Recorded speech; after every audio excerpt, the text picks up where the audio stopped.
gonna be mad at me again. We'll see what happens. I always have to catch the not the recording, well, the recording too, but I have to catch the sound on YouTube, otherwise it conflicts. So, we're gonna be mad at me again. We'll see. Oh, yay. We are streaming live into YouTube. That's great. Bear with me just a minute because I want to make sure that we're recording the show where it originates on When Women. And let me catch that. It's still not all the way down. Sorry. There we go. Now that won't interfere, and we can hit record, and we'll be off with today. Oh my goodness, it is so good to be here. I always love Monday mornings because I get to be with you.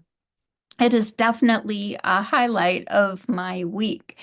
And if you're watching on YouTube, I am live on Win Win Women TV. Your message matters every Monday morning. You're welcome to join me there. And we always have interaction time after the show. So that's the best part. We get to just catch up and see what we're all up to. So today we are going to talk about 3 types of editing that every author has to know about. I mean, if you don't do these 3 things, you are going to have a book that just might not connect to your readers, and whew, it might not sell. So you don't want that, right? No way. So, have you ever read a book that had amazing content, but there were so many errors that it was so distracting that you just couldn't even get through it? This happened to me. Not my book, not one of my clients' books, but when I was looking for speakers, I had gone to an event. And one of the speakers was really good. I liked her immediately.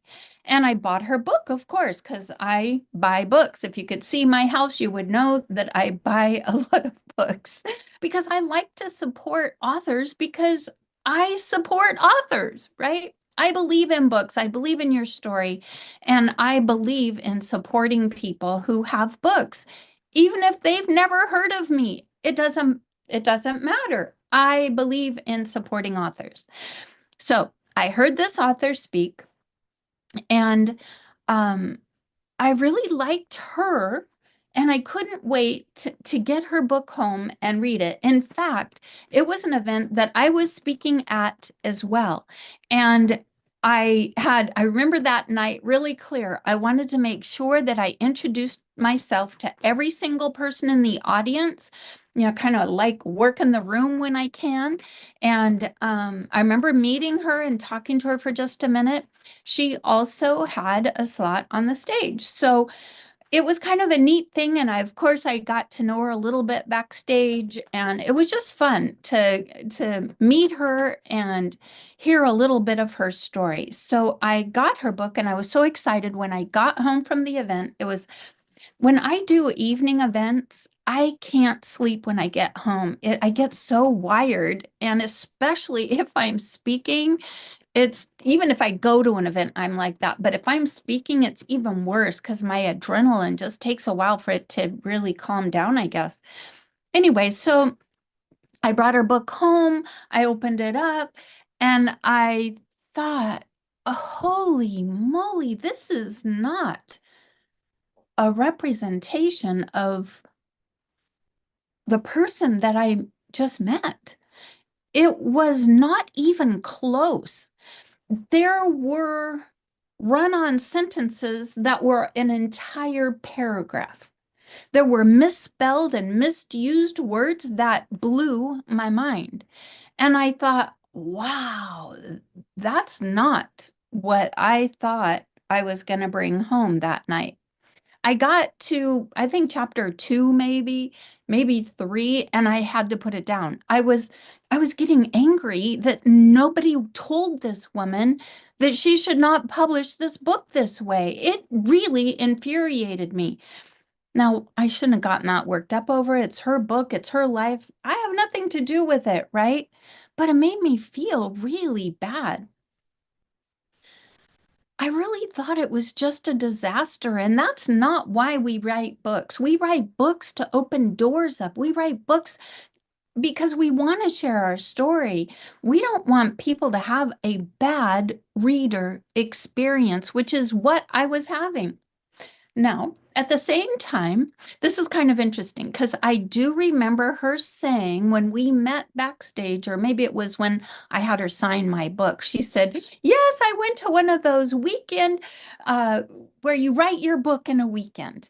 And that little sentence popped out at me as I'm reading this book, and I'm thinking to myself, this is why you don't want to depend on writing your book in a weekend. Yes, you could write a manuscript in a weekend, but that doesn't mean your book is ready to publish, right? Yikes. Anyway, at the same time, I was taking a course that was get your book done in 90 days or less, I think she said. And I liked the instructor. She was very informative, although she left out a whole lot of stuff, like a whole lot of stuff. But at the end of the 90 days, I did publish a book. And right now, if you were to look me up on Amazon, the book is there, but you would not be able to buy it because I have taken it off the market. It's that bad. So can you get a book done in 90 days? Maybe.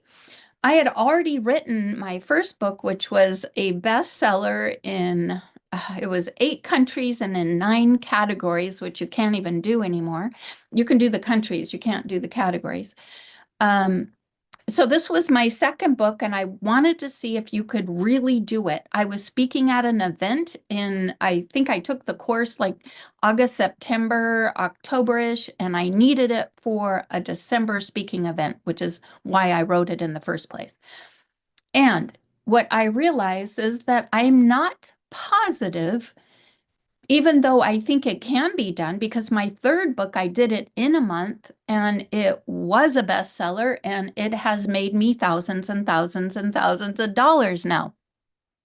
So that second book, not so much, was kind of like this other lady's book where maybe you shouldn't publish everything you write because you want it good. So anyway, how can you prevent these things? That's the thing. So the lady teaching the course I was taking, I mentioned the other lady's book that I had purchased and was mortified how bad it was. And she said to me something very valuable. I believe in learning about everything. And I felt she made me feel shame.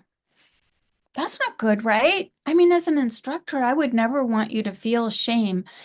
And if I make you that way, you should send me a note because I would not want you to feel that way.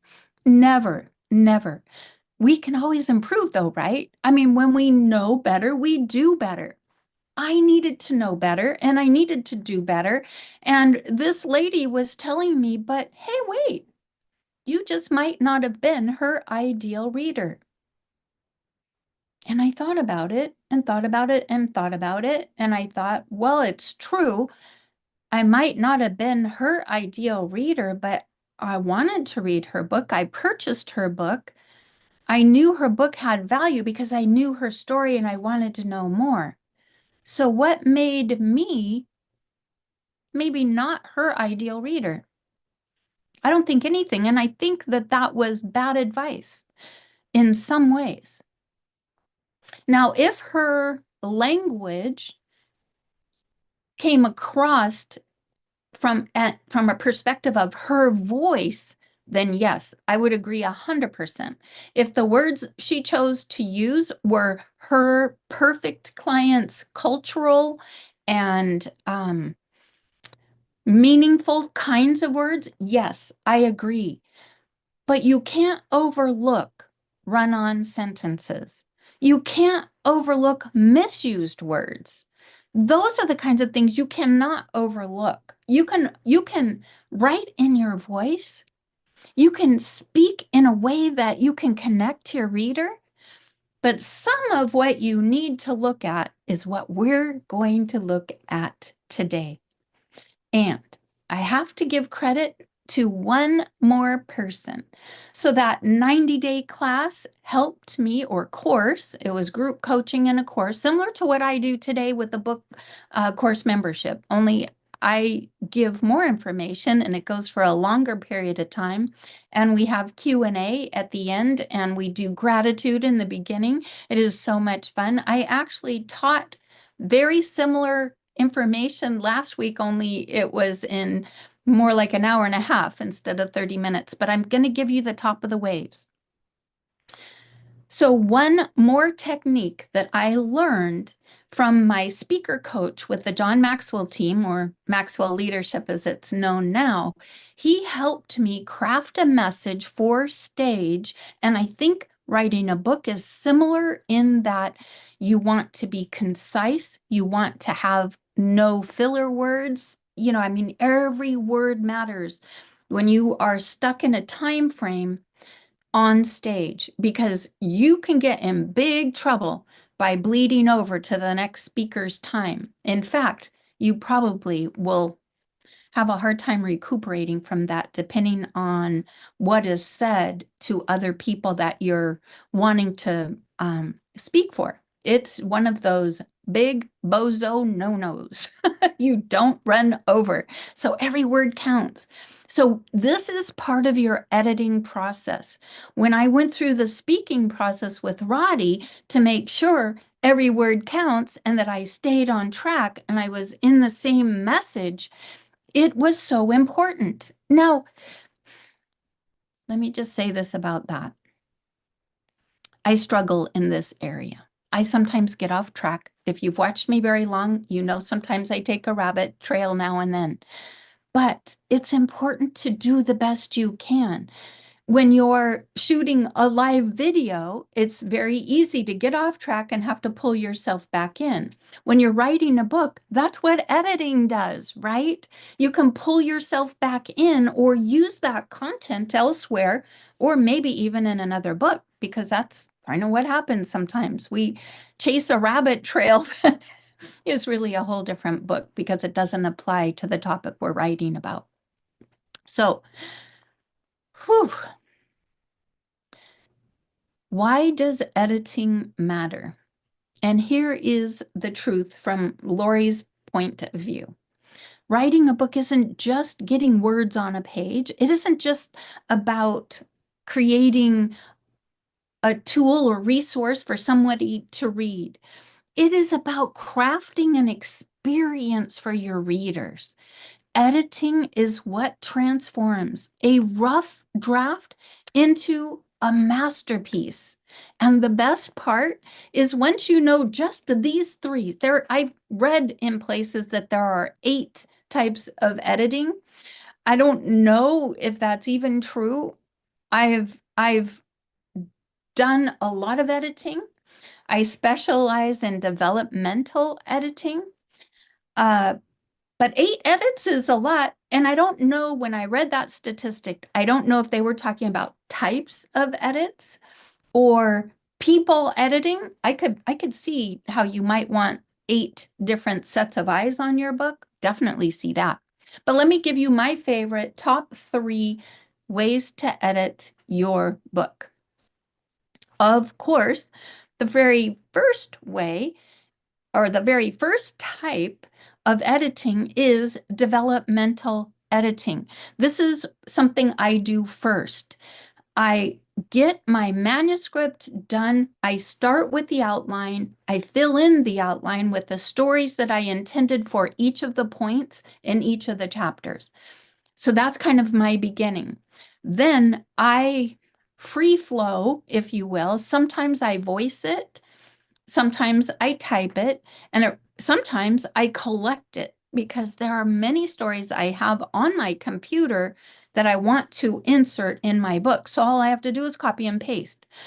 So I get the gist of what I want into my manuscript. And another thing I have to do, I cannot do one full manuscript of 2 or 3 or 4, or I'm working on one right now that's over 500 pages.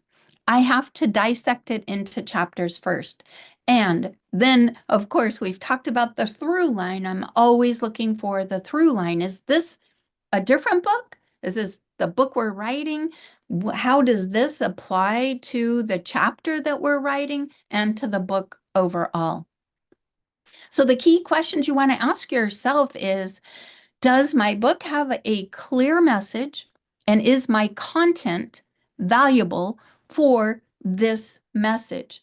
Have I made a point and told a story to support that point, or maybe a statistic or a story around a statistic?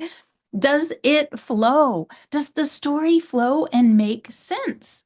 Are the chapters even in the right order? Is your chapter itself running through a process for the reader to get to a conclusion at the end? Are there any gaps? Are you reading along and go, oh, wait, I need to put more in this place right here. This isn't explaining what I had intended to explain. And it often it takes another set of eyes to identify these gaps. When I work with other authors, I work on Google Drive. And so you can make comments. So I'll highlight certain sections and I'll make a comment. Sometimes I'm making the comment to me because I'm helping them with their book, that this part, I'll highlight it, I'll tell myself, and I do at to me because it's my note to me, not to my author. This goes someplace else. This is not part of this chapter. So I'll make a note there. And when I'm finished my initial developmental type editing, I'm going to move it where it belongs. The other thing is these gaps. And so if I'm working with an author, I'll highlight it and say, wait a minute, this needs more explanation to, we're talking about this topic. I'll read through the chapter. What's missing? There are missing pieces, and this is what I see as missing. Now, the author may not agree with me at all. The author may not even know what I know. I know this sounds terrible, but I am 70 years old. I've been in personal growth and writing and looking at stories and things like this for a very long time. So sometimes my mental process and my growth as a person may be a little bit further along, and I have to recognize that when I'm writing a book for somebody. They may be further along than I am, and I'm actually learning as I read a book. I love that when it happens. So does your book and do your chapters have a clear message? Is it structured in a way that the readers are going to stay engaged? Are you asking questions? Are you pulling them in with the way you are wording your book? So important. And is there anything that feels confusing or needs more of an explanation? And my favorite, because this happens so much, even with myself. I mean, I have to say, we say the same things over and over again, don't we? So are there any things that seem to be repetitive? I remember one of the first books I helped somebody write. Every chapter had how much she loved and admired her dad in it. Every chapter. And sometimes it was exactly the same paragraph, if you will. I could have just cut and paste the same one in each one. And so I had to work with her to really develop what she wanted to say and how she wanted to say it. The common mistake that most people make is they stall out in trying to fix their typos or trying to look at sentence structure and words and things like that in the beginning. Do your development first and do your grammar and spell check and all of that. I mean, it's okay if it's already highlighting it and you want to fix it, but this can really, we've talked about it before, this can really cause somebody to stall out, and you don't want to stall out on your book. It's too important for that. The second kind of editing is line editing. And this is what Roddy really helped me with. Once your structure seems to be pretty solid, zoom in on the details. Which words are you using? Words are powerful. Have you ever heard that line that says, words create worlds? Well, they do, especially worlds in our own minds and our imaginations. So, are you using powerful words? Are you switching it up, using different words? I tend to use very similar words all of the time, part of my language. Which words are you using and are they saying what you are meaning? Google them and look at the definition and make sure it's the right word to convey what you want to say. I can't tell you how many times I've looked up a word that I thought I knew what it meant just to discover I had the wrong word. Have you ever done that? Oh, it's so embarrassing. I get embarrassed when I do it, even if I'm going to fix it, right? So make sure that you're using the right words. Make sure that your sentence flows. Make sure it's not a run-on sentence and has too many moving parts, if you will. Are your words flowing? And does it make sense? Use sentence structure. Whether you're writing something, no matter what you're writing, I should say, make sure it is clear and compelling.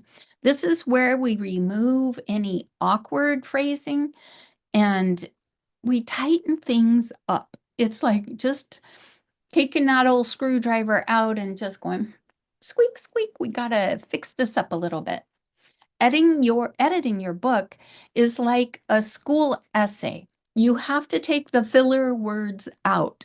So did you ever get a bad grade on an essay when you were in school and your instructor may have said, I can tell that you just tried to hit the target of 500 words or 200 words or whatever it was by using a whole bunch of filler stuff. I think that's where we get this, is we're trying to make a longer book when in actuality, it's not a bad idea to have a quick read. If that's what you've got, it's okay for it to be a short book. It's perfectly okay. If you have more, great, but don't make it filler content. Those filler words just, everyone reading your book is going to feel it's a waste of time if you've got too many of these kinds of words. I don't know, maybe it's just me and I did that when I was in school, but whew, if you can relate, I'd love to know. So does every sentence sound natural and engaging? Are you using strong, active language? Are there any unnecessary words or repetition? That's how you do that line um, and a little bit of the word evaluation. Um, that's how I do it, line by line. And sometimes I do backwards. I also read out loud. It's powerful to read your work out loud. That's when your brain kind of kicks in and goes, wait, what did I just read? That didn't sound right.